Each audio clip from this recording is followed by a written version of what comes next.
Hello, everyone, and welcome to the Western Spirit. Today, we have I'm very honored to have this guest. It's someone who I've read and admired his stuff and listened to him for so long, number of years now at least. So we have today Dr. God Saad. He's a professor, evolutionary behavioral scientist, and the best-selling author. In 2025, he is serving as visiting professor and global ambassador at Northwood University. And we're talking also in honor of your book, and I have it here, the Hebrew edition of the book, Parasitic Oh, Mind. So yes. yes, I've been reading it the last week since it came out. And so first of all, congratulations. Thank Uh, you very much. Good to be with you. and it's been all over the place here. I was on TV and on Israel's most watched channel. So it's been getting a lot of attention here. And I think one of the reasons why, maybe we'll start with this, is that as Israelis, we've been looking at what's happening in campuses all over the West since October 7th. And I remember after October 7th, it seemed like all the sympathy of the West was with us because we were being killed. But once we stood up and did something, and even maybe a little bit before, because my dad lives in Times Square in New York, and in Times Square, October 8th, they were already protesting. How does your book, The Parasitic Mind, relate to what we've been seeing the past year plus? As relating to the October 7th reaction. Yes, yes. So, one way that you can draw a direct link between the book and the October 7th issues is the narrative of victimology, right? Which is something that I discuss quite a bit in the book. And so, to the extent that most Westerners, and certainly Westerners who attend North American universities, have been parasitized into believing that when it comes to the colonial versus oppressed, or oppressor versus victim narrative, the Jews are inherently the oppressors because they're powerful, they're strong. Here, look at the Zionist tank. Look at the poor Palestinian who only has a slingshot and he can only throw a rock, right? These kinds of images are very evocative. They trigger our emotional system. And since most people don't like to take the effort of, doing this thing called thinking, it's much easier to just activate my emotional system. And so they are led to believe that when it comes to this dynamic between Israelis and Palestinians, the jury is out. It's clear the Jews are the bad guys here. And so it doesn't surprise me in the least bit that you would have the kinds of reactions that you do post October 7th. But Gad, one of the things that I think is interesting relating to your book and maybe connecting to it is that when I was in New York not too long ago, I grew up in an ultra-Orthodox community in Brooklyn, and I went to visit, and people around me, Brooklynites who are working class, let's say, no one thinks like that. Everybody was supportive of Israel. Everyone was understanding of what was happening. And then you go to where my aunt lives near NYU, and you see these crazy children protesting with their professors, putting up encampments like they're in like World War II somewhere, fighting in the Warsaw Ghetto or something in the middle of Manhattan. And then they go out to eat and ask for humanitarian aid, like we saw. So what is it with I guess Western English speaking, I think it's very English speaking campuses where the mindset has become so irrational? Well, I mean, that's the whole point of the parasitic mind, right? Which is that it takes intellectuals to come up with some of the dumbest ideas, because intellectuals exist in a rarefied world that is fully decoupled from the feedback of reality, right? And so I can sit in my ivory tower in the Ivy League, literally in many cases in the Ivy League, Columbia University, my alma mater, Cornell, at Harvard, and I can pontificate. I don't mean me, Gab Saad, I mean idiotic professor. I can pontificate about all sorts of things, and there isn't the slap of reality that corrects me. Whereas the working class blue collar folks that you mentioned earlier, they are wedded to reality, right? You can't be a plumber applying postmodernist plumbing, Yes. uh, right? You can't build bridges using postmodernist physics. And therefore, you don't see as much of these parasitic ideas in engineering school or in business school because they are wedded to reality. There's a feedback loop that says, does this idea work in the real world or not? But if you're coming from the humanities, if you're coming from the more activist fields in the social sciences, then you end up with the kinds of parasitic stuff that I talk about in the book. This episode is brought to you by Ayn Rand Center Israel. We meet every alternate Friday to study and discuss the philosophy of Ayn Rand, author of The Fountainhead and Atlas Shrugged. The topics range from ethics to politics, reason versus faith, aesthetics, psychology, and much, much more. This is the only place in Israel where Ayn Rand's unique philosophy is accessible to you, and you're welcome to come learn all about it. It's a great opportunity to learn and meet really interesting people. Attendance is free, and first-timers get a free book. We meet every alternate Friday at the WeWork in Sarona Market, and we like to keep the intellectual discussion going afterwards with some great food and drinks. Click the link for more info on Ayn Rand Center Israel. And Gad, when did you, because you didn't come from, your background is behavioral, just give me the exact wording. I said it in the, I read it from what you sent, but what I mean is that you didn't start off looking at the woke mind virus, so like Elon Musk calls it. And when did you on the academy and when did you realize that this was an extreme problem? Day one as a professor. So let me tell you why. So my scientific research is, when you introduced me, evolutionary behavioral scientist. What that basically means is I study human behavior using an evolutionary lens. So I ask the question, if we experience romantic jealousy, why would this emotion have evolved from an evolutionary perspective? So in the same way that I can explain through evolution why we have opposable thumbs or why our eyes are designed the way they are, I could apply the evolutionary lens to the most important organ in my body, which is my brain, my mind, right? Well, to most social scientists, that was basically crazy talk, right? Because to most social scientists, what makes us humans is that we transcend our biology, right? So biology is okay to explain the behavior of your dog, of the mosquito, of the zebra, but don't you dare, Professor Saad, use biology to explain human behavior. We are cultural animals. No, we're not. We are biological and cultural animals. And so early on in my scientific work, when I saw the kind of resistance I was facing, I was like, this is strange. How could these people be educated people and debate things like whether hormones affect our behavior? Of course they affect our behavior. What else could it be, right? Why do hormones exist? And so that was my first exposure to these parasitic ideas. But then the longer I was in academia, it's 31 years that I'm a professor now, the more I saw these attacks on the edifices of reason. But to your question, to summarize, day one, as I was trying to Darwinize the business school, I saw that we had a problem.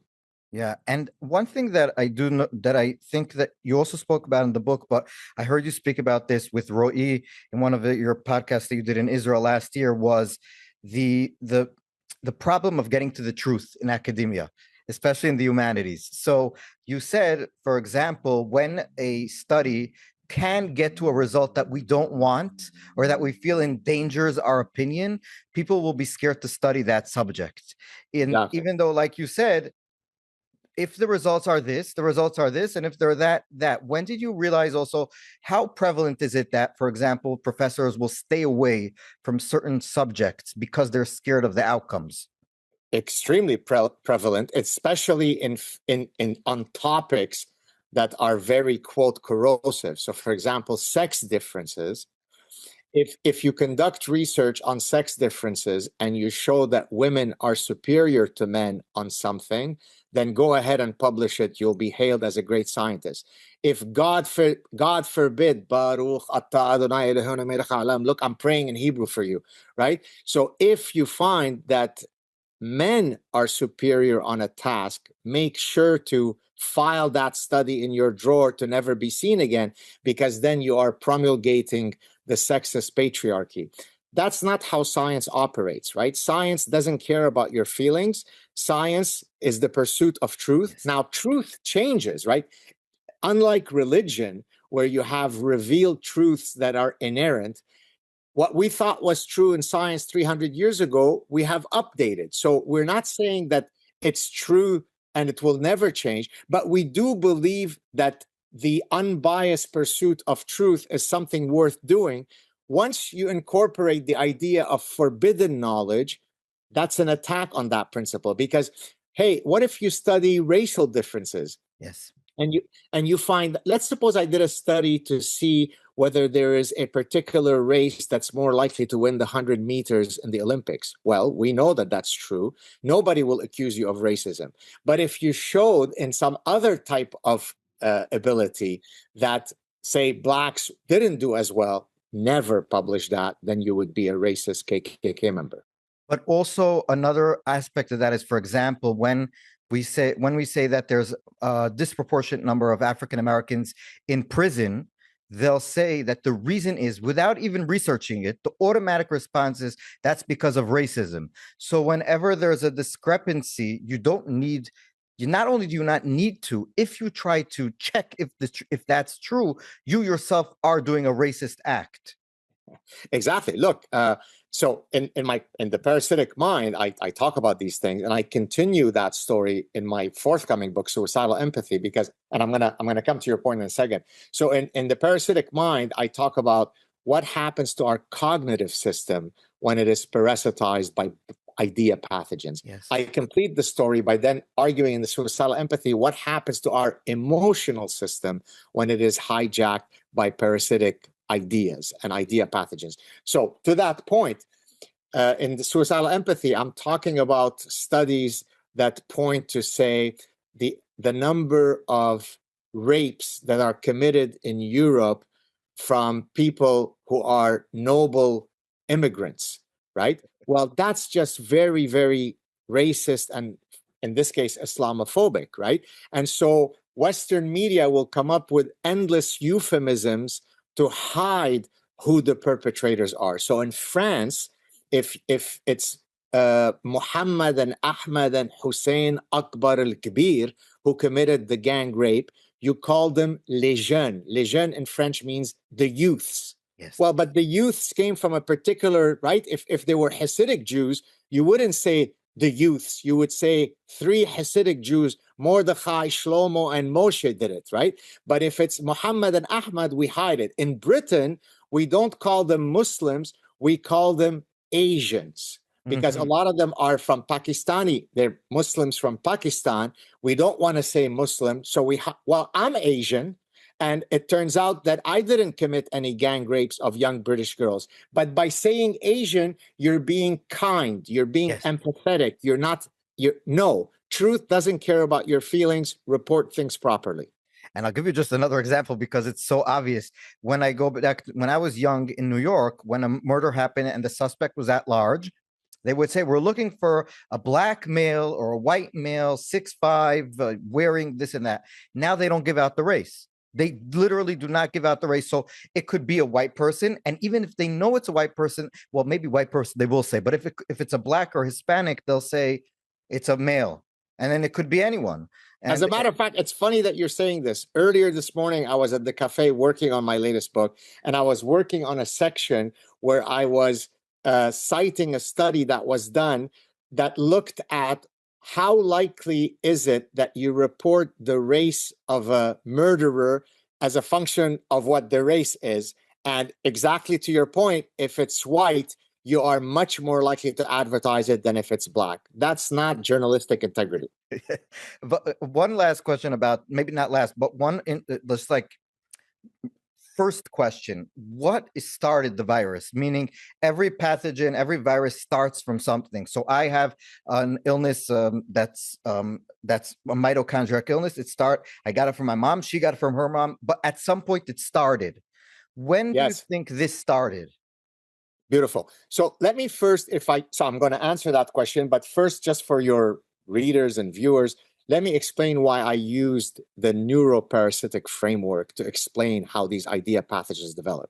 So as an evolutionary scientist, I often will look at animal behavior to draw parallels to humans, right? So if I want to study why toy preferences of little boys and little girls are the way that they are, you can show that our primate cousins, vervet monkeys and rhesus monkeys, will exhibit the exact same toy preferences because you're trying to draw an evolutionary parallel between other animals and us, okay? So in my case, I wanted to look at, is there a framework in nature that could explain why animals could become zombified? And that's where I fell on the field of parasitology. Parasitology is the study of parasites and hosts. But parasitology could be in your intestinal tract, right? If you have a tapeworm, then it goes to your intestinal tract. Neuroparasitology is when a parasite seeks to end up in the host's brain, altering its circuitry to serve its interests. So, for example, a wood cricket detests water. But when it is parasitized by a particular type of hairworm, the hairworm needs the wood cricket to jump in water, because for it to complete the reproductive cycle, it needs to do so in water. So once the wood cricket is parasitized by this hairworm, it is willing to merrily jump into water, commit suicide in the service of the parasite. And that was my epiphany. Aha, I am now going to argue that human beings could be neuroparasitized by ideological brainworms. So that's the big biological metaphor. Now, to your question, where does it originate? I argue in the parasitic mind that each of these parasitic ideas, and let me just mention a few so that your viewers and listeners know what I mean by parasitic. Postmodernism is the granddaddy of parasitic ideas. It basically purports that there are no objective truths other than the one objective truth that there are no objective truths, okay?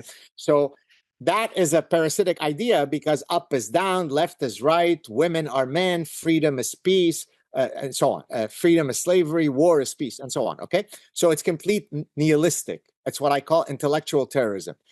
So I argue that each of these parasitic ideas originated, to your question, from a very noble place. So, for example, equity feminism is a great idea. It basically says that men and women should be treated equally under the law. There shouldn't be official discrimination against one sex or the other. So based on that definition, most of us would say, yeah, okay, I'm an equity feminist. Radical feminists came along and then said, if we wish to eradicate the current sexist status quo, if we wish to crush the patriarchy, we actually have to argue that men and women are indistinguishable from each other, that it is only social construction that makes men be physically stronger than women, because by purporting that position, it allows us to fight sexist injustice better. So it started off from a noble place, and then it metamorphosized into nonsense. So if we have to murder and rape truth in the service of that noble goal, so be it. So I argue that each of these parasitic ideas started exactly there. A good noble cause, which then leads to the destruction of truth.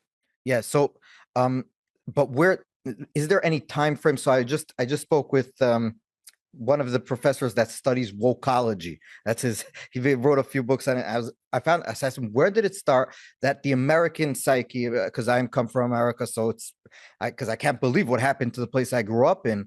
And he said that around 2010, there was a sort of shift in the way the culture looked at in the middle of Obama's term.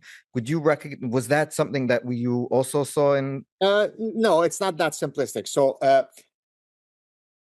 depending on which idea pathogen you're talking about, I could give you a different timing for it. So for example, cultural relativism is a idea pathogen. Cultural relativism basically says there are no human universals. There is no innate biological heritage that's shared by all humans around the world. Every culture is relativistic. It depends on its own idiosyncratic. Now, in a small sense, that's true, right? There are reasons why this culture views the color green this way and this culture views the color green that way. But it is completely laughably false to think that there are no human universals that define a shared biological heritage. There is no culture where women wake up in the morning and say, I'm really looking for a non-assertive, really whiny, really beta male who stands no chance of ever ascending the social hierarchy. That turns me into a sexual monster. I'm really excited by such a guy. No culture has ever been found, nor will it ever be found, because there are evolutionary reasons why women are attracted to high status men. No culture has ever been found where men say recurrently I prefer to mate with postmenopausal 80-year-old women, much more so than 22-year-old gorgeous women. That culture has never been found, and it will never be found. And it doesn't take a fancy evolutionary behavioral scientist to understand why we would hold those preferences, right? But cultural relativists, by the way, unfortunately started by a Jewish cultural anthropologist, Franz Boas, at Columbia University about 100 years ago, thought that if we remove biology as being relevant in explaining human affairs, it could help protect us from really mean guys. Think about, say, later when the Nazis said, hey, there's a natural struggle between the races. We're the Aryans. Sorry, Jews, you're inferior. There's nothing wrong with exterminating you. That's just Darwinian. That's okay. British social class elitists said, hey, we're the upper class, you're the lower class. If you all die of tuberculosis in your disgusting neighborhoods, that's just natural selection. That's just nature. Of course, that has nothing to do with evolutionary theory, but all sorts of really nasty folks took biology to justify their political motives. So here comes Franz Boas on his horse of saving the world, who says, what if we now create new social sciences in anthropology, in economics, in sociology, where we remove biology as relevant in explaining human affairs? Hopefully that can protect us from all these nasty guys. And again, to my earlier point, you don't murder truth in the service of a noble goal. The truth is the truth, whether you like it or not. So to your original question, you can't time it as it's 2010. Postmodernism is about 50 years ago with all of the French bullshitters.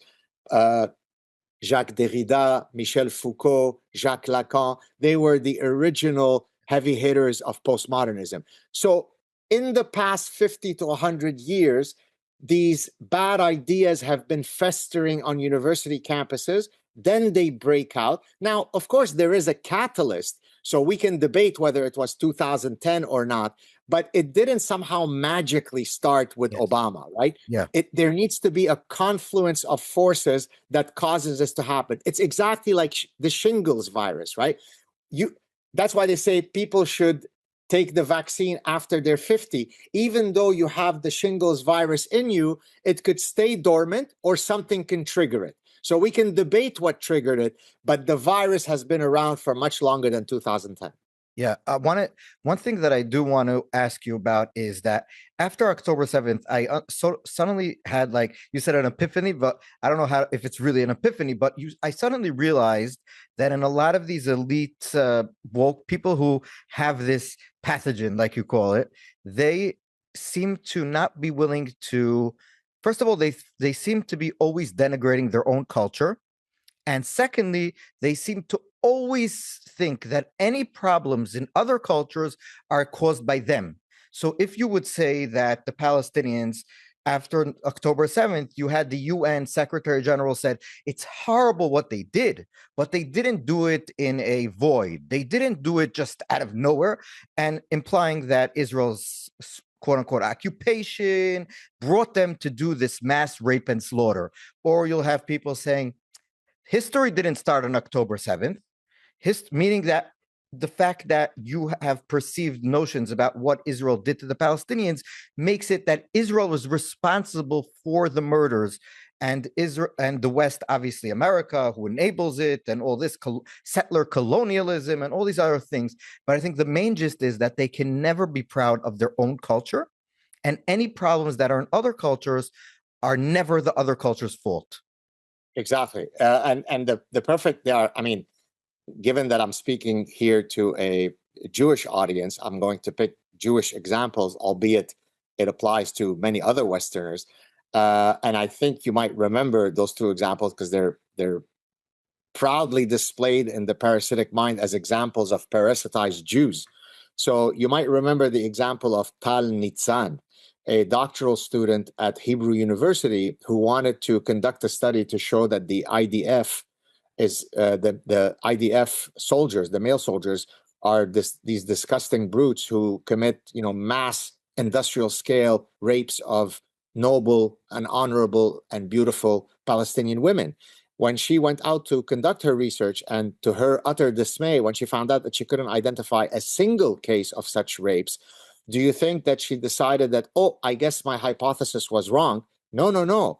It only further demonstrated how disgusting the IDF male soldiers were. Now, your audience is going to say, how is that possible? How is it possible that not finding a single case of rape still proves that they are disgusting? Well, it turns out that in parasitized Jew Tal Nitzan's mind, she thought that look how much they are othering the Palestinian women, that they're not even worthy of being raped. They're such subhuman animals that the soldiers don't even think of raping them. So if you did rape the Palestinian women, you were a disgusting pig. And if you didn't rape the Palestinian You're women, racist. you're a racist, disgusting pig. So all roads lead to the definitive conclusion that the IDF is just a diseased bunch of pigs. So that's story one. Story two, from a Canadian Jewish woman who was formerly my friend, and anyone who will hear the story will understand why it's former, reached out to me once and said, hey, I know, Gad, you come from the Middle East. Arabic is your mother tongue. You know all these things about Islam. I'm hearing, I want to know what's the definitive, does Islam love the Jews or not? Because I'm friends with this doctoral student who's doing her PhD in Islamic studies. And she says that, no, you're misunderstanding Islam. Islam loves the Jews and so on. So I wrote back to her and I said, well, rather than give you a long answer, I'm going to share with you a clip which consists of a montage of many, many, many Islamic imams and so on, what they're saying in the mosques about the Jews. But not just imams. It could be journalists, it could be authors, it could be television shows. So it's about, I think it was about maybe 20 or 22-minute montage. Stuff that would make Hitler and Himmler feel a bit uncomfortable. Like Hitler and Himmler would listen to those clips and say, guys, don't get us wrong. I mean, we really hate the Jews, but this seems a bit too much. Even for me, Adolf Hitler, it seems too much.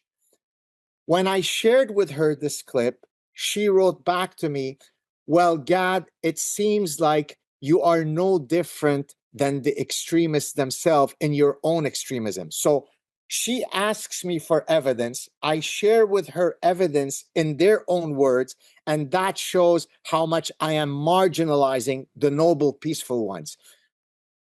There you go, right? So the parasitic mind is not reserved to one category of people, one group of religious people, but what is clear is that the more education you have, the more likely you are to be parasitized. Yes. Well, I think that there's like the university are sort of incubators, so to speak, of the virus. So it's like, you're going in, you're sending your children, your kids, especially to these Ivy League schools where we've seen Columbia, Harvard, Yale, and they come in from normal backgrounds, homes, and then they go back home. They're Meshuggahs, using a Jewish phrase. I understand. So let me just ask you about, we just had the election in the US, the presidential election.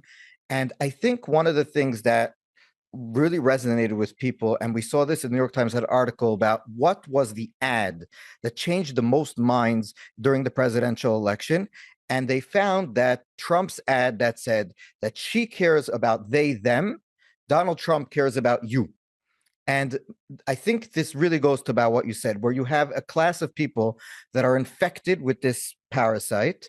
And on the other hand, people who are not from these incubators, who don't speak this language, who don't think this way, who live in the real world and don't want their children being propagandized and they them'd.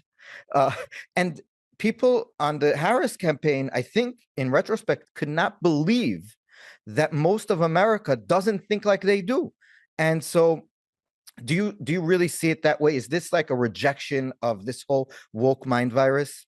I mean, it is, although I right away say immediately after the celebrations end of Donald Trump having won, don't be complacent, because to our earlier discussion, it took 50 to 100 years for these idea pathogen shingle virus to fester in the collective body, to then escape from the university campus, to then fill every nook and cranny of society. So Donald Trump will come and go. Now, he certainly is a much better reality than had Kamala Harris won, but it doesn't mean that magically all of these parasitic ideas cease to exist once Donald Trump comes in. Yes. So I'd like to think that it won't take 50 to 100 years to eradicate all the ideas, but it will take a lot longer than 4 years. Because if the next president that comes is one who is supportive of some of these woke ideas, then we're back to square one, right?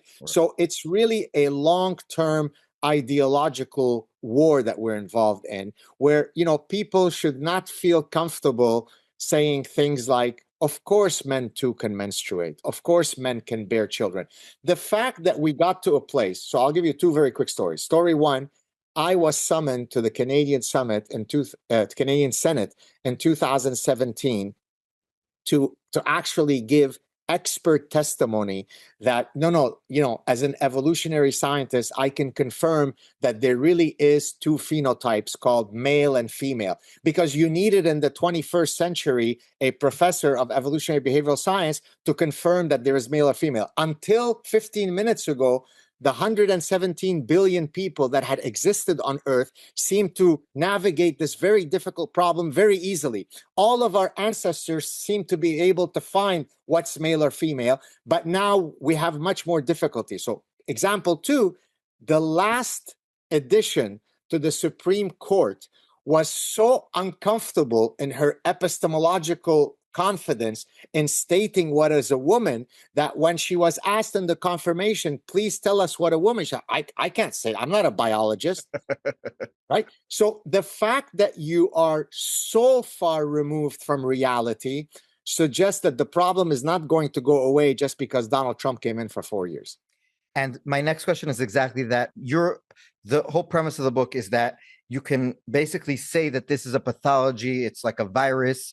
And so I guess as someone who studies this virus, when this virus is confronted with a roadblock, meaning something that comes in like a Donald Trump, like, I don't know, Margaret Thatcher from the old days, or Ronald Reagan, or whomever, and they realize that these people who are with this mind virus they realize that they have a hurdle to do. So one of the things that we've been reading since the election is, will the Democrats learn the right lessons? So you've had people on the more leftist side of the Democrats like, no, the right lesson is that we need to double down on, woke ideas and identity politics, because Donald Trump does identity politics from a male and a white and a this and a that, even though it's like weird because he got more shares of the minority vote and whatever. And then there's other people saying like, calm down, what is this? And there was a guy in Massachusetts, a congressman, who said, I'm a Democrat, but I don't want my daughter to be on the swimming team with a boy. And they started protesting outside of his house. So I guess as someone who studies this and who's written about this, do these pathogens usually adapt, or do they continue on their crazy path? That's a great question. So what is eternal and universal is the capacity for the human mind to be parasitized, meaning that the fact that you are seeing the parasitic infections that you're seeing today, or infestations, the only thing that is specific to this time period are the specific idea pathogens, meaning postmodernism, cultural relativism, social constructivism. These are the current pathogens. But I can take you back, you mentioned Massachusetts, I can take you back to Salem, Massachusetts, several hundred years ago, where there was another parasitic pathogen. It was called, how do we find who are the witches? And the way we do that is we throw them into water, and if they sink and die, then we know that, oops, they weren't witches. But if they swim, then, aha, this proves that they are witches, right? But then that virus was extinguished in the same way that Jonas Salk came up with the polio vaccine, and we've luckily pretty much eradicated polio.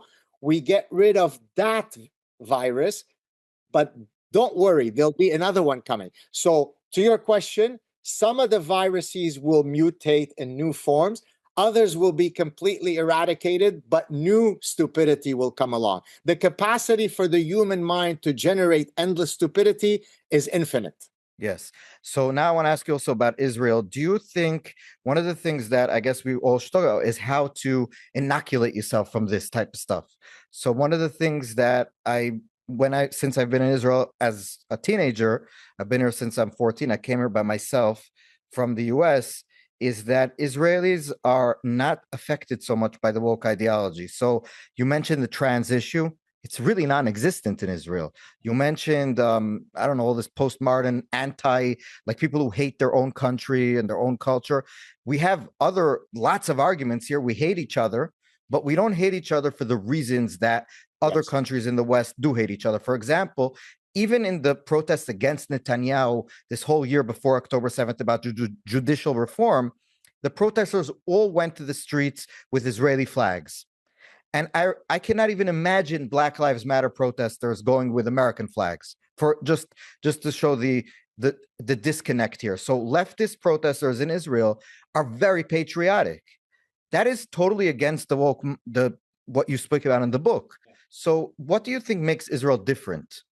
Yeah, so it's interesting that you say this because I was asked almost the same question by someone who's actually living in Israel now. She's the former Canadian ambassador to Israel, and I did her show last week. I think it's going to come out soon, where she asked me exactly that. Yeah. What's unique about the Israeli ecosystem? And my answer is the following: Israeli academics are just as likely to be parasitized by all the nonsense, right? So if I'm at Tel Aviv University or Bar Ilan or Hebrew University, I'm going to fall prey to the same stupidity. But the Israeli average citizen is similar to the earlier example you gave with the blue-collar worker versus the guys who are at Columbia University. The blue-collar worker is wedded to reality. The Columbia University is studying, queer lesbian dance at Columbia University, right? So the average Israeli is too busy ensuring that they are not going to be eradicated by their very friendly neighbors to worry about all of this nonsense, right? Reality has a way of slapping you, as I said earlier. And therefore, Israelis have a natural inoculation because of where they exist in a very, very tough neighborhood. So I think that's the key reason. It's not unlike, if I can draw an analogy, eating disorders, for example, anorexia nervosa, only exists in cultures of plenitude. You don't find anorexia nervosa in Ethiopia. Yes. Right? So it's the exact same mechanism. Once you are in a very tough neighborhood, you don't have the luxury to fall prey to this kind of nonsense. Also, one other question is there these types of pathogens in people that we wouldn't usually associate on the woke left? Meaning, one of the things that I also saw you tweet about and other people, we had this, for example, people like Candace Owens, who started off in a place where she was with the Daily Wire, and it doesn't even matter. It's just an example of someone who is considered on the right politically, but says things that are totally virus-like in the book. So about the Jews and about Israel and about different conspiracy theories that Israel was made by pedophiles to escape justice, and that actually the Nazis were killing the people. Different, like really weird, and just to justify this type of warped. So let me just. Is there such a thing as the virus being on the other side politically? So that's a great question. I discuss it briefly in very early in the parasitic mind, where I state that the capacity for the human mind to be parasitized is not inherently a leftist problem. And I'll give a specific example in a second. But the parasitic ideas that I cover in the parasitic mind are leftist because they were all spawned on university campuses, and the great majority of professors are orgiastically leftist. So now let me give you a specific example. Hating the theory of evolution is much more likely to come from people on the right. Because if they are, for example, either religious Jews or religious Christians, then they don't like the theory of evolution because, Are you saying that it's not God who created the beetles? I mean, the beetles, the insect. Are you saying that it's not God who created the long neck of the giraffe? You're being mean to God. Where is God in all this? So theory of evolution is much more likely to be detested by people on the right. On the other hand, evolutionary psychology, the application of evolution to the study of the human mind, is much more likely to be hated by people on the left, because they'd like to think that it's tabula rasa. We're all born with equal empty minds, and it's only social construction that makes us who we are. So the only reason why your son, Ariel, is not going to become the next Michael Jordan is because you didn't hug him enough, or maybe you hugged him too much, right? That's the only reason. There can't be any biological based innate reasons why your son could never amount to being Michael Jordan, right? That makes me feel good as a leftist. So that example demonstrates that in the abstract, all people of all political orientations could be parasitized, but the ones that I discuss in the parasitic mind is strictly a leftist problem. Because they're in the ecosystem of the academia.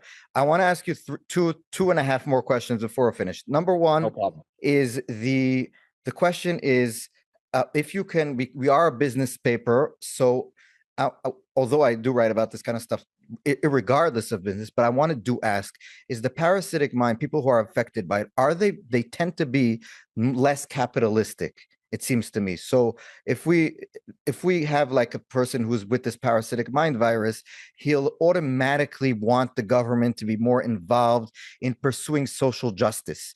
And social justice automatically means that the government will control large portions of the economy and try to be against meritocracy, the whole DEI movement. So maybe you can just speak about it very shortly about how this trickles down, using the phrase that the left doesn't like, how this trickles down economically speaking in policy. No, that's a great. I mean, you in a sense you already covered the answer. Sorry. No, because look, all of these idea pathogens naturally lead to socialism, right? In socialism, or socialism/communism, the individual is much less important than the collective, right? So here I love to quote E.O. Wilson. E.O. Wilson was a famous Harvard entomologist. He studied insects, specifically social ants. In social ant species, there is a reproductive queen. Then there is an indistinguishable caste of soldier and worker ants, right? All of whom exist simply for the benefit of the ant colony. So when he was asked, Professor Wilson, what are your views on communism/socialism? In one of the greatest responses of all time, he said, great idea, wrong species, meaning that socialism doesn't work with human beings because some people work harder, some people are taller, shorter, more ambitious, less ambitious. Therefore, to create a system, a socioeconomic political system that is contrary to human nature, it's going to fail. Capitalism is more in line with our innate human nature. Socialism is not. So for all of these reasons, it's exactly correct to your question that it's much more likely that it is socialist people who are going to be parasitized by these kinds of stupidities. Which is why also in the academic world, I think it's safe to say, like you said in the beginning, that the more you are in humanities, the less likely you are to support free markets. So if you're someone who's studying, I don't know, architecture or engineering or that kind of stuff, you're usually probably going to be more easier with free markets, with deregulation, with the new administration, just for example, their policies. And if you're in the Harvard psychology, you'll be, oh my God, how can we let people decide for themselves on this stuff? We're smarter than them. So I think that's basically the gist. I'll add another part. I mean, you're talking about which discipline you come from affects the likelihood of you being inoculated or not against these idea pathogens. I'm going to tell you something that's even more mind-blowing because it's not something that you might have thought of. And I briefly discussed it in the parasitic mind. Your physical stature affects your political orientation. So all other things equal, the more physically formidable I am, the less likely I am to support economic egalitarianism, right? right, the more wimpy I am, the more I think kumbaya, let's all share. Well, yeah, let's all share because I'm going to be the recipient of the fruits of someone else. But if I'm the one who goes out and wins the stuff, I'm less likely to want to share that stuff. So there's actually a whole set of really brilliant studies that have looked at this link between physical strength and physical formidability and political orientation. I want to ask you about another book that you wrote. I just because we're talking also about economics. Sure. Before in 2007, you published a book called "The Evolutionary Base of Consumption," Yes. which applies Darwinian principles in understanding our consumption patterns and the products of popular culture that most appeal to individuals. And I also read, at least at the time, it was the first and only scholarly work to do that type of work. So maybe just in general, explain what exactly, just in short, you checked, Oh, and what did sure. you find? Sure. Yeah. Well, thank you for asking that question. It's always exciting to talk about some of my scientific work from many years ago. Yes. So I actually pioneered a new discipline, which I called evolutionary consumption, which basically applies Darwinian principles and evolutionary biology and evolutionary psychology to study our consuming instinct. The idea being, very simply, that contrary to what we are taught in economics classes and in organizational behavior and in personnel psychology and in entrepreneurship and in leadership, you can't study all these phenomena completely decoupled from the biological forces that shape these phenomena, right? So let's suppose there are 2 million species on Earth. If I were a scientist studying 1,999,999 other species, I would never study those species without ever invoking the biological heritage of that species, right? It's an inherent part of studying that species. Only one species is able to be studied completely decoupled from biology. They're called human beings. And so I take that insight and then I say, well, how can we study consumer behavior without ever looking at the biological forces that shape our consumption? Surely the reason why every human being on Earth prefers some sort of fatty food more than raw celery must be rooted in our biological heritage. Surely the fact that we all have certain universal mating preferences, right? Example, there are hundreds of thousands of strip clubs catering to either heterosexual males or to homosexual males. But there doesn't seem to be many strip clubs catering to either heterosexual females or homosexual females. Why is that? Well, from a strict marketing perspective, hey, there is a real market opening here. There aren't enough of these. Let's open. Well, no, if you realize that women don't have the same arousal mechanisms when it comes to sexual arousal, they're not as easily titillated by visual stimuli, and there are very clear biological based reasons why that is, then you understand why there aren't many strip clubs catering to heterosexual women. And so what I do in that book, and more generally in my scientific research in evolutionary consumption, is I try to apply the principles of evolution to study the biological basis of what makes us consumers. And finally, because we're really out of time, and I wanted to ask a personal question. So, Sure. in the past 2-3 months, we've been seeing here, right up north from where I'm sitting in Lebanon, and now in Syria, basically the country's being torn apart. Lebanon's been torn apart before. It's not new for them. Syria, for the past decade plus, has been basically torn apart and tearing apart all over all the time. Um, I've been in touch with Druze and Kurds there. They're very scared they're going to be all been massacred pretty soon. So it's a very scary situation. But you yourself, and you mentioned this in the book too, you came from Lebanon and your family basically fled the country after the civil war started in Lebanon. And so when you look at what's happening in your place of birth, in your country of origin, so to speak, um, what do you see when you see what's happening there now? How do you feel about everything? Look, in a more general sense, I deeply regret the fact that I don't think my children will ever get to see that place. I regret the fact that my kids don't speak Arabic. Now, they don't need to be in Lebanon to speak Arabic, but imagine if every year I could have returned to do a short visiting professorship at American University of Beirut.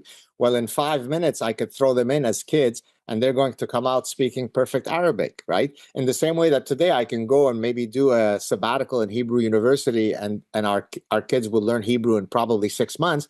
It hurts me that they'll never experience that heritage. It hurts me that I can't go back to where I was born. It almost feels like there is a decoupling. It's like a movie that existed in my past, but that happened to someone else, right? Because I left when I was 11, and I never even imagined that I would ever go back. Even though, as you probably know from reading the book, my parents did keep going back. After we moved to Montreal, my parents kept returning until 1980 when they were kidnapped by Fatah.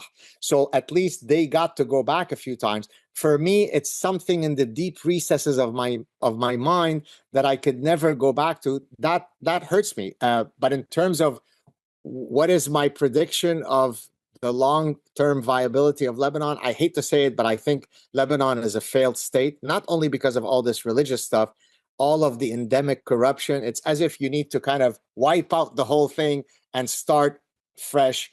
I don't think it'll happen in my lifetime, and I deeply regret that that's true.